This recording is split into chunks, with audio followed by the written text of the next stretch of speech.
And Sue just playing it smart. A lot of variations on her attack. Nice serve there coming from Cruzada. Roses, however, could not get it across. And before touches, Galindo misread the timing there. So it is now tied at 11. Na pwede na yung free ball ni Galindo yun. Kaya lang hindi niya nakitang hindi natapik. Tina Salak, one-time guest player also here. Very recently actually, about 2 years ago. Bautista through the block. And Nene Bautista really came in flying for that attack. Galing pa sa likod eh. It looks like she's bothered by something though. She's punching the back of her hip. Looks like she might have pulled something on that attack. Oh, grabe yung stretch niya. Yeah. Layo kasi na pinanggalingan niya. Kaka kay Noringo, napilita siya doon. And just getting a fingertip on that one. Is it in? Wow! That is a heroic save from Michelle Carolino. Actually, a check ball called on right, pero tingnan mo yung stretch niya rito. Boink. Ang galing, Talagang it actually fell in. Tips na lang ng fingers. It actually fell in. Fingertips. So, it's now Dalia Cruz and Michelle Carolino combining to try to give Army back the lead, and a block here from King Base. That's right. And or is that Michelle Carolino, rather? True, and it went in as we can see it once again. Sue Roses on the running hit, but Carolino with that offensive block. So Carolino is now doing a Roses. Roses played so well in that first set. Carolino now starting to mirror that. Army up by 1. Roses attacking. This time is long. This time, a long one. And it's the Army's turn now to come back from a big deficit. They were down 10-5. At one point here in the second set. Now they're up 14-12. So it is now a 7-2 run here by Army. Bautista. Dug up there by Bunag. Mayat Carolino. On the head of Joanna Botor-Carpio. Dalia Cruz was nowhere near that ball.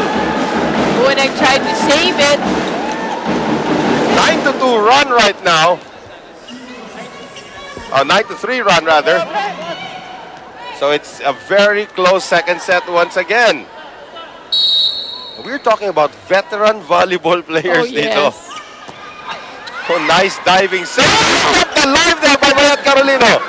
Carpio, Rochina, Salak, Mayat Carolino, Carpio, Bautista. All that hard work did not pay off for the Army. Well, that was just a single block coming from Mayat Carolino for Nene Bautista. Alam mo naman si Nene could really go down the line and last minute could go cross court, which she did. And Roses with a very sharp serve. Pulse into the face again of Joanna Botor-Carpio. They're attacking her head. Ganyan talaga. Pag yung pwesto kasi ng setter, dyan talaga halos yung palo ng Quaker. So now a 1-point lead for the Philippine Army. Michelle Carolino. Dying serve. There is no way you will feel that. It was a lifting violation to boot.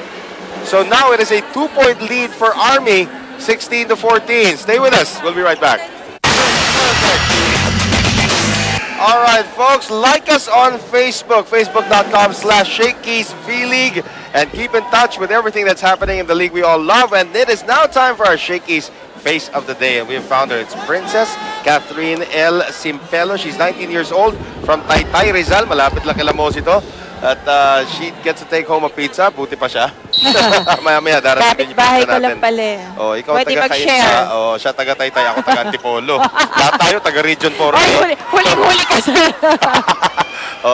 ano pa rin tayo? Probinsyano pa rin tayong lahat, Wala tayo sa NCR. This is an intense rally right now. Jehan Pinag! And Cecil Cruzada will dream about that one tonight. That is an intense hit there. Nice setup here. Tina Salak, who settled down right now as the setter. That's a knockdown blow. Now Army up by 3. Michelle Carolino, Suzanne Roses, Joanna Botor-Carpio, Nerissa Bautista again on the attack. And Patricia Shetan Torres tried her best to keep that one alive. Kulang lang ng one step But she's been really doing great. Doing her job well as the libero of the Army. Quick hit there coming from Balsa, denied by Laborte. And now Prochina denies. Alam mo yun, kahit hindi na masyadong mataas yung talon. Right. There. And speaking about timing, again, Mick Laborte. Look at this. Unorthodox hit, but, you know, Patating pa lang ang depensa, papalo na siya eh. mabilis talaga pumalo si Michelle. Right. That's why mahirap kunin yung palo niya. And plus, yun pa yung may factor pa siya niya. Parang no look. Oo. Yung hindi mo alam kung saan tatalin. Mayat Carolina, however, gets the point back. No look hit. Si Mayat Carolina, yan ang maganda, no? She does it so deadly. It's like the older version of Phil Kaington when she's in there. Ito si Mayat Carolino. No nonsense. Little bit of a smile here and there. And Mick Laborte continues to contort. Talaga eh. That's true. Kaya ang galing niya sa And a lifting violation here, it appears. Will be called out. Double touch against Prochina. And Mayi Prochina has been playing since the first set. Talagang credit that to her. Yan, may siguro yung training rin nila sa Army, sa Navy, sa Air Force. Saka they have their own tournament within eh. Yung nakakalaban. Now Navy starting to fall apart there as Cruzada will miss. 4-point lead now for Army. And thanks to our friends from Mikasa with the MVA 300, the new official game ball of the Shakey's V-League season. 8 more intense rallies and more thrills with the Mikasa MVA 300. And Bautista with a misread. And this time, it's the Philippine Army with that bonus point of the serve in a critical time. Ito naman, di ba, kanina, nangyari yan dun sa Navy. 3 straight points now para sa koponan ng Philippine Army. Joanna Botor Carpio. And out of nowhere.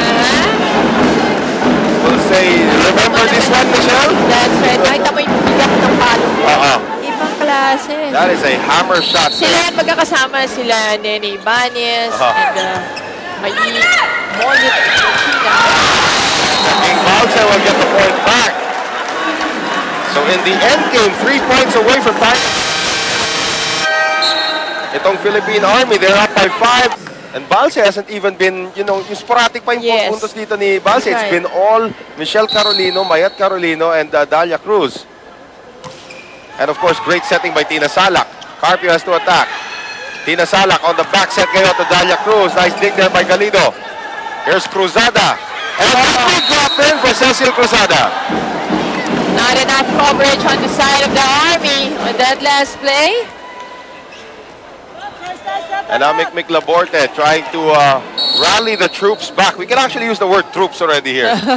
Pwedeng pwede. Swak na swak. Rally the troops back from a 4-point lead.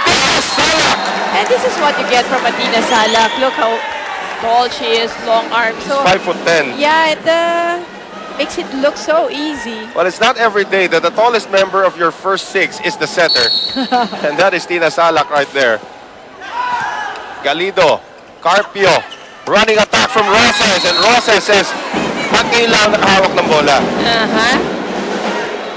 Boy, Roses scored heavily in the first part of the second set. That is her first point since. So 23-19, this still isn't over. Cecil Cruzada had that service ace earlier to end the first set. Tries to go for distance this time. Torres is there. Salak goes to Michelle Carolino.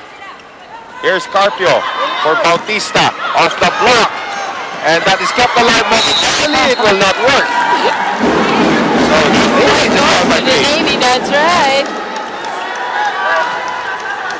Not giving up. And Army has yet to use a timeout here.